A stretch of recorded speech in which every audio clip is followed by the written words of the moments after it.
अनंत रेगिस्तान के बीच एक समय ऐसा क्षेत्र था जहां दिन की रोशनी का अर्थ ही आग की सांस जैसा था। सूरज निकलते ही रेतें जल उठती थी, हवा में नमक जैसी तीखी गर्मी होती थी और आसमान मानो चुपचाप सजा दे रहा हो। उसी निर्दयी धरती के बीच, जिसे इंसान रहने लायक नहीं मानते थे, वहीं एक हरा तोता और उसका छोटा सा बच्चा रहते थे। उनका आश्रय एक टूटे हुए पहाड़ की छाया में बना एक उथला सा गड्ढा था। दिन में वे उसी में छिपकर सांस लेते थे और रात में बाहर निकलकर तारों भरे आसमान को देखते हुए जीने की ताकत खोजते थे। बड़ा तोता बाहर निकलकर तारों भरने के साथ फंस पानी की गंध में जिंदगी की छोटी सी उम्मीद दिए। ज्यादातर दिन वो थके हुए पंखों और खाली चोंच के साथ लौट आता। तब छोटा तोता पूछता, पापा, आज भी कुछ नहीं मिला?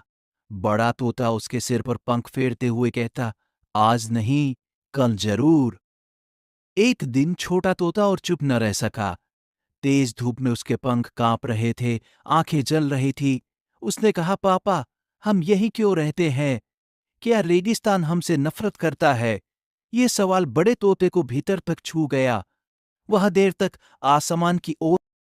रेगिस्तान नफरत नहीं करता, वो सिर्फ परीक्षा लेता है। उसी रात बदलाव की शुरुआत हुई।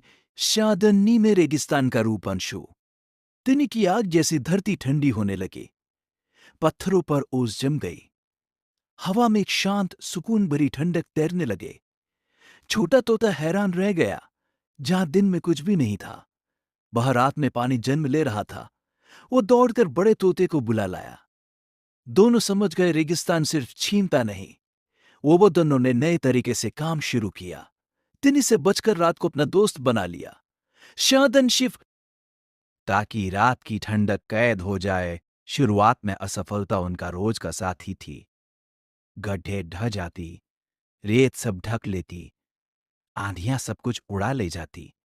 कभी कभी बड़ा तोता निराश होकर कहता, शायद हम गलत कर रहे हैं। लेकिन छोटा तोता दृढ़ स्वर में कहता,